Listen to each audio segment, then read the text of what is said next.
Entramos en la recta final de nuestro programa de hoy y ya saben que en este programa hablamos mucho y con muchos invitados y sobre todo con ella que nos acompaña cada martes. Recibimos ya a nuestra sexy psicoanalista de cabecera, que además ya viene muy primaveral y me acabo de dar cuenta que viene muy a tono conmigo, Laura López. Bienvenida, Laura, buenas tardes. Hola Roxy, ¿qué tal? ¿Cómo estás? Venimos a tono, es que ya inconscientemente ahí nos vamos conectando. Claro, es que hemos nacido las dos en febrero, sí, en el mismo año, con 5 días de diferencia. Por cierto, felicidades, que ha sido tu cumpleaños hace poquito y sé que lo has celebrado brindando ahí por la vida y feliz, que no, que es lo importante. Bueno, dices felicidades una vez más porque me has felicitado por todos los canales habidos y por haber. O sea que la felicitación de Laura, que mi cumpleaños fue el viernes, me llegó directamente de Laura el propio viernes por, no sé, 2 sitios, yo creo, por WhatsApp, por Instagram, por todos lados. Por todos los lados. Porque es que nos gusta celebrarlo tanto a Laura como a mí, que además llevamos días de celebración.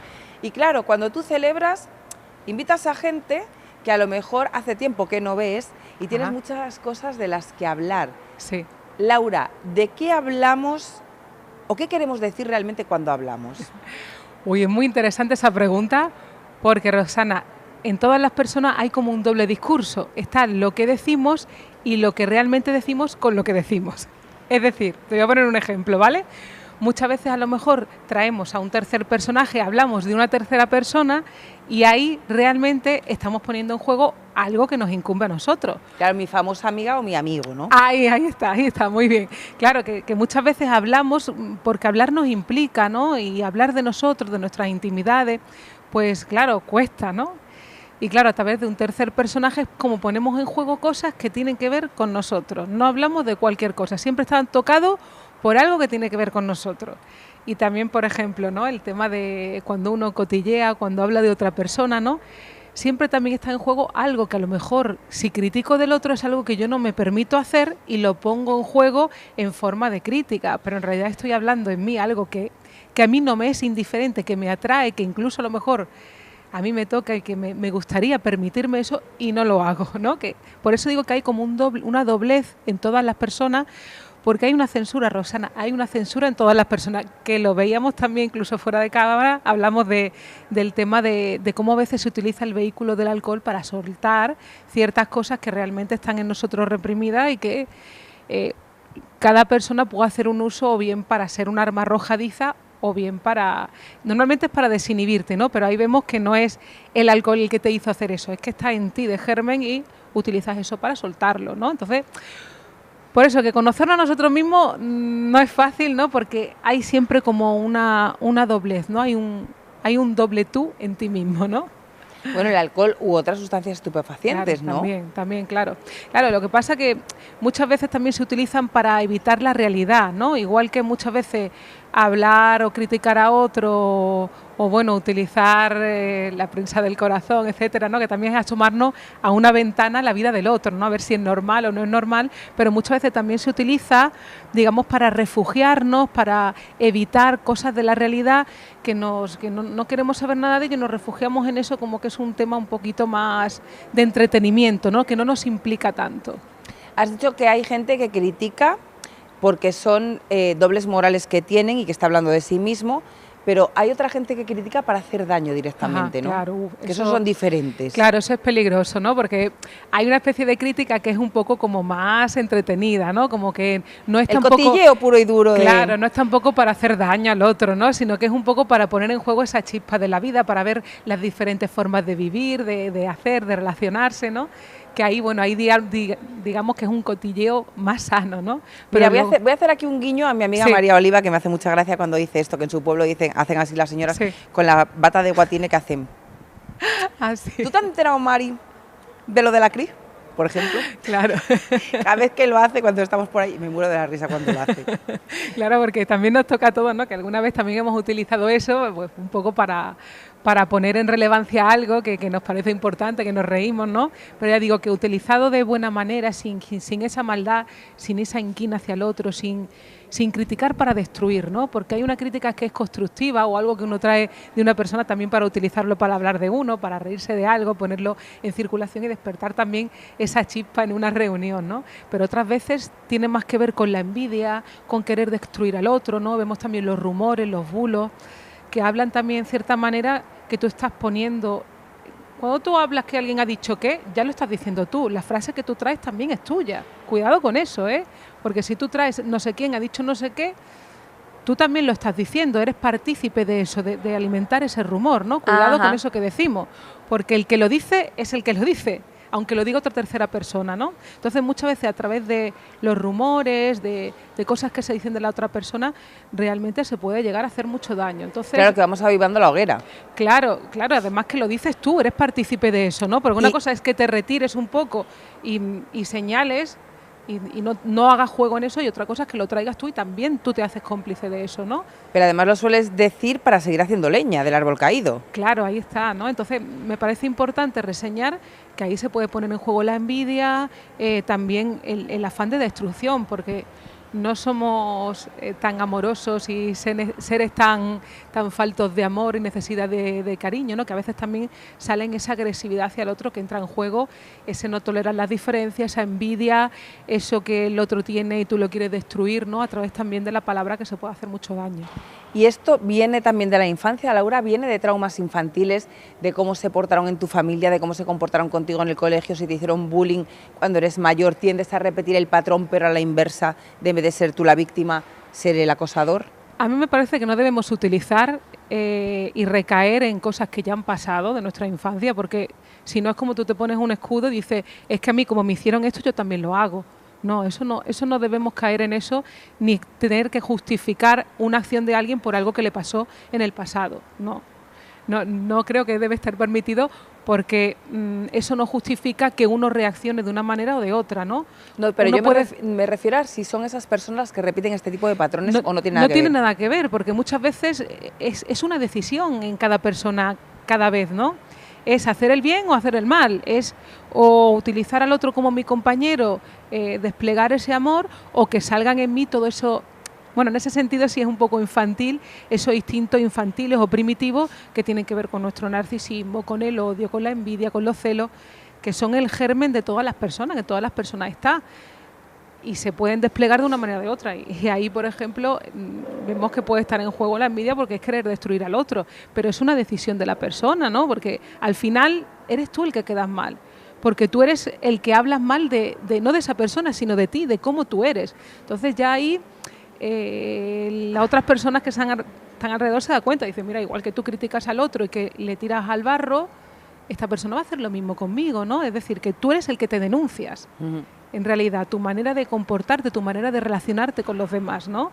Que es destruir en lugar de intentar construir y hacer algo positivo de la relación con el otro, de una frase, ¿no? Porque a veces utilizamos la palabra como a veces como arma arrojadiza, ¿no? La sacamos de contexto, tú has dicho que, esta persona ha dicho cuál, y es como que en ese sentido es como muy cerrado, como muy censurado, ¿no? De utilizar la palabra para arremeter contra la otra persona, ¿no? Porque depende del contexto, hay veces que se dicen frases que están en un contexto determinado y vemos que muchas veces se utiliza eso para dañar también al otro y no permitirle ser otro, ¿no? Poder transformar esa frase en otra, y el lenguaje tiene esa versatilidad y podemos cambiar de opinión, podemos construir, pero en lugar de construir a través de las palabras, a veces deconstruimos, porque nos quedamos fijados en el otro y ahí es cuando lo matamos también, saberlos, cuando le decimos, dice Menasa, ¿no? El poeta, el psicoanalista, ¿no? El director de Grupo Cero, decía que cuando lo queremos detener en palabras anteriores, ahí es como si lo matáramos al otro, porque uno puede ser otro en otra ocasión, ¿no? No quedarnos fijo en las palabras que uno ha dicho anteriormente, ¿no? Porque también se pueden cambiar, se pueden transformar, ¿no? Laura, se nos ha acusado al género femenino de ser las más criticonas, las más envidiosas, las que intentamos hundir a otra mujer, pero eso tú, que estás en constante comunicación con toda esa gente que llega a tu gabinete, ¿sientes o notas que es al 50%, que tanto los hombres como las mujeres, dependiendo de su personalidad, son los destructivos, no tiene nada que ver con el género femenino? Claro, es súper interesante tu pregunta, porque ya Freud decía que masculino y femenino son dos complejidades teóricas pues, que son difíciles de determinar, ¿no? Es decir, que en cada hombre y en cada mujer hay una posición masculina y una posición femenina.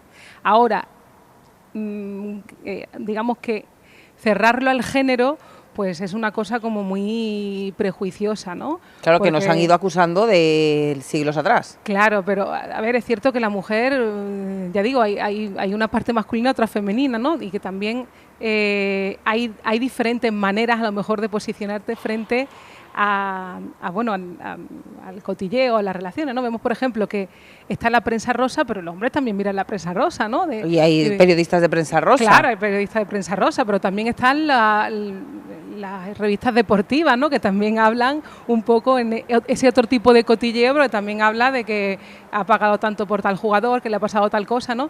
Digamos que siempre se va a poner en juego de una manera o de otra. Que es diferente tipo de cotilleo. Claro, pero depende también de la persona, de esa posición que tenga, ¿no? No es tanto cerrarlo al género, sino que en cada persona se va a desplegar de una manera diferente. También es el uso que hagamos, porque a veces se usan ciertos cotilleos para destruir al otro. Entonces ahí no hablamos de género, ahí hablamos de envidia y de un lugar donde el uno quiere destruir a la otra persona. Sí, porque por ejemplo en la separación de Shakira y Piqué, hablando de prensa rosa y de prensa deportiva, pues se hicieron eco ambas prensas y cotilleando en ambas dos. Claro, ¿ves? Y ahí vemos cómo se hace ese uso de las relaciones también en ambos tipos de sexo, ¿no? Que no tiene nada que ver el sexo. Laura, hay gente que se quiere comunicar, pero le cuesta mucho porque es muy tímida, entonces quiere decir cosas y simplemente intentan o creen que lo están diciendo con la mirada o con los actos, decir sin decir. Claro, pero eso es muy peligroso, Rosana, porque eso me parece súper interesante porque ahí traemos la palabra, el habla. Muchas veces uno quiere que el otro le adivine lo que está pensando, ¿no? Y vemos que en las parejas, las relaciones de amistad, dice, pero es que tú tenías que haber sabido eso, tú tenías que haber sobreentendido. Y claro, es como creer que es el amor sin palabras, y ese amor sin palabras es como el niño cuando llora y la madre sabe que tiene que darle de comer porque está llorando. Pero es demasiado desajustado, ¿no? O digamos, creer que el otro te conoce. Es que no nos conocemos, precisamente las palabras... Ni nosotros mismos. Claro, precisamente las palabras nos van a poner en circulación, nos van a permitir salir de nosotros mismos, de nuestro imaginario, de lo que pensamos que, lo que creíamos que, lo que creemos que transmitimos al otro. Es que sin palabras es una locura. Además que lo vemos muchas veces en consulta, ¿no? Como cada uno trae una película diferente del mismo hecho. Es que es imposible que tú vivas las cosas de la misma manera, tu amiga, tu amigo, la pareja, el familiar. Es que cada uno digamos que lo adquiere de una manera diferente. Entonces, claro, es una locura pensar que el otro te tiene que adivinar lo que tú estás sintiendo, lo que te está pasando. ¿Por qué tanto miedo a hablar, a comprometernos con las palabras? Porque precisamente eso, nos comprometen las palabras y nos sacan de nosotros mismos. Y muchas veces tenemos más relaciones imaginarias con los otros que con las relaciones de tú a tú, hablando, porque hablando se entiende la gente y hablando pues nos conocemos. Si no, es un delirio, ¿no? Es verdad. Nosotros hablamos, a ver, que a mí me pasa, digo, creo que estoy dentro de la línea normal. Sí. Hablo conmigo misma, ¿eso es normal? Bueno, a veces uno se aparta un poco, ¿no? Y cae un poco en esa fantasía, ¿no? Dice que cuando estamos insatisfechos por algo nos quedamos en nuestra fantasía, en imaginar cosas, ¿no? Pero cuando uno está en una relación con otro, mejor es hablar, porque uno puede pensar cosas consigo mismo, pero eso es... entra en un circuito de apartarte un poco de la realidad, ¿no? Mejor hablar, mejor hablar. Sí que es verdad que, ahora yo me pongo en mi caso, que Laura sabe que a mí me gusta ponerme como de protagonista en esta sección, yo soy muy de hablar las cosas y de intentar ver diferentes puntos de vista, pero sí que es verdad que muchas veces escucho, me vienen a contar algo y digo, pero es que yo no... me viene, ¡ay, que mira lo que pasó tal, no sé qué, no sé cuántos! Y digo, pues es que yo no lo veo como lo estás viendo tú, yo igual me estoy poniendo desde el punto de vista de la otra persona. Y dice...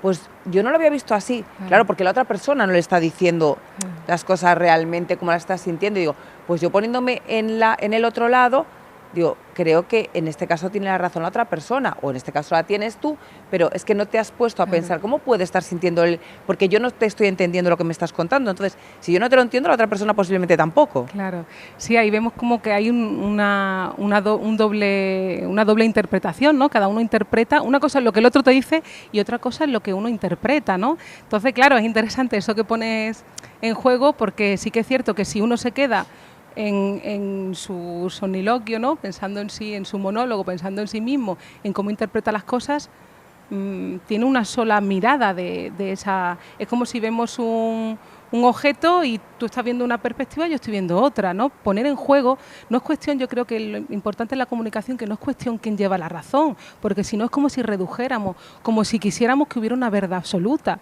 Y no, hay diferentes verdades, cada persona lo ve de una manera. Entonces lo importante de hablar no es que uno tenga la razón e imponerse al otro, sino saber que hay opiniones diferentes, que hay caminos distintos y a pesar de eso yo tolero las diferencias y escucho a la otra persona.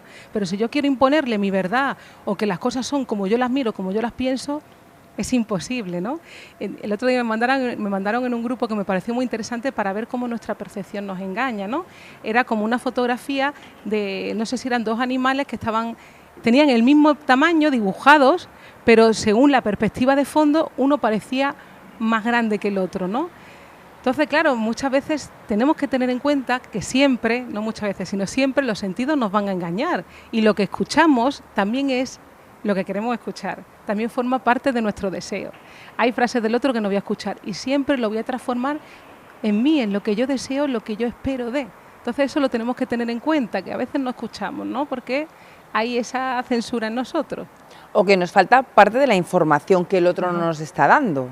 También, claro. Y entonces, claro, la interpretación que le vamos a hacer es sin esa falta de información, porque precisamente ayer me pasó un caso que luego te lo voy a contar, que venía una persona súper enfadada y digo, no, es que yo estaba allí delante y te falta este trozo de información. Y dijo, pues si yo hubiera sabido eso no me hubiera cogido este berrinche. Claro, ¿ves? Es que es importante hablar. Lo que pasa es que uno a veces utiliza situaciones para soltar los berrinches, ¿no? Que eso ya es otra, también, ¿no? también. Que no se informa, en no este habla, caso ¿no? también. Claro, que ahí uno canaliza y dice, ahí lo suelto. Laura, estamos terminando ya tu sección de hoy, pero hay una cosa que me parece muy importante y es cómo saber comportarse en un ascensor. Porque llegamos a un ascensor, estamos en un metro cuadrado con gente desconocida y ahora la típica es, pues parece que va a llover hoy, ¿no? O sea, ¿qué queremos decir realmente cuando estamos diciendo una frase así con un vecino con el que no hablas, pero sabes que es tu vecino y demás? Claro, bueno, es una manera yo creo que de romper el hielo, ¿no? Porque frente a ese silencio a veces sepulcral, ¿no? Es como si tú dijeras una frase y ahí intentaras abrir el camino a hablar, ¿no? Entonces, a veces es como romper una lanza a favor de la comunicación, ¿no? Porque uno no tiene confianza, a lo mejor con esa persona, y yo creo que es por educación, ¿no? Una manera también de romper el hielo, que no se quede ese silencio tenso y sordo que a veces incomoda, ¿no? También es importante decir que los silencios son importantes, ¿no? Depende, ¿no? Que también marcan las pausas de la conversación. Pero cuando hay un silencio que uno no puede soportar, ¿no? Porque está frente al otro, ahí es cuando suelta esa frase para quitar un poquito esa tensión, ¿no? Que se produce a veces en las relaciones, porque además estamos en una relación, en un ascensor, una relación en la que tú estás muy pegado al otro, ¿no? Entonces es una manera de destensionar, ¿no? De poder escuchar las palabras y quitarle tensión a ese espacio cerrado donde estás con otro ser humano, que hay que decir buenos días, buenas tardes, hay que hablar, ¿no? Porque muchas veces entras en un sitio. A mí me ha pasado que a veces he ido a algún gimnasio, no he visto a la gente todo el rato con los auriculares, todo el mundo metido en su película y claro, decir buenos días, buenas tardes, hay que abogar por eso porque estamos en relación con otras personas y por educación y tener en cuenta que hay otras personas también en nuestra vida, a nuestro alrededor y tenerlos en cuenta. Hablar es muy importante. Te había quedado muy bonito este final si no fuera porque me ha venido una duda a la cabeza, que hace mucho tiempo que no me pasa, pero ahora que estabas contando esto me ha venido a la cabeza. Silencios incómodos. ¿Qué quieren decir cuando estás con una persona y tú te sientes cuando hay silencio incómodo? Ajá. Bueno, tú mismo lo has dicho, ¿no? Uno está incómodo, hay algo que le incomoda, que a veces no tiene tanto que ver con esa persona, sino con los afectos que a mí se me despiertan con esa persona o en esa situación, ¿no? Que en cada persona va a ser diferente, pero hay una incomodidad, no sabemos de parte de quién, ¿no? Si uno se siente incómodo, de parte de uno, pero puede tener que ver por cierta dificultad en mi gestión de los afectos, que algún sentimiento erótico tal vez se me ha despertado y yo no quiero saber nada de eso, o una cierta agresividad, ¿no? Y ahí es como si uno se sintiera incómodo, como si hay algo que de uno mismo rechaza y que frente a esa situación no se encuentra bien, ¿no? Bueno, pues esperamos que ustedes se encuentren bien con nosotros y con Laura, con la que se pueden poner en contacto, Laura, en el 610 86 53 55. Rox, te voy a decir una cosa. Dime. Lo diré también la semana que viene, pero el viernes 7 va a venir Elena Trujillo, Clemos Lunís y vamos a hacer un recital poético musical en el Museo Rebello de Toro, ¿vale? A las 7 de la tarde el viernes 7. Vivan las poetas, así que están invitados, el aforo es limitado y la entrada es libre, así que vengan, reserven su asiento porque es espectacular también en el patio de Museo Rebollo de Toro, maravilloso en Málaga. Así que lo volveré a decir la semana que viene para que también vayan tomando sus asientos. Estupendo, y una buena manera también de celebrar anticipadamente el Día de la Mujer, que es el 8M. Así que si empezamos con un recital de poetas, pues qué mejor. Laura, muchísimas gracias, nos vemos el martes que viene y esperamos que se lo recuerdes a nuestros espectadores. Muy bien, muchas gracias.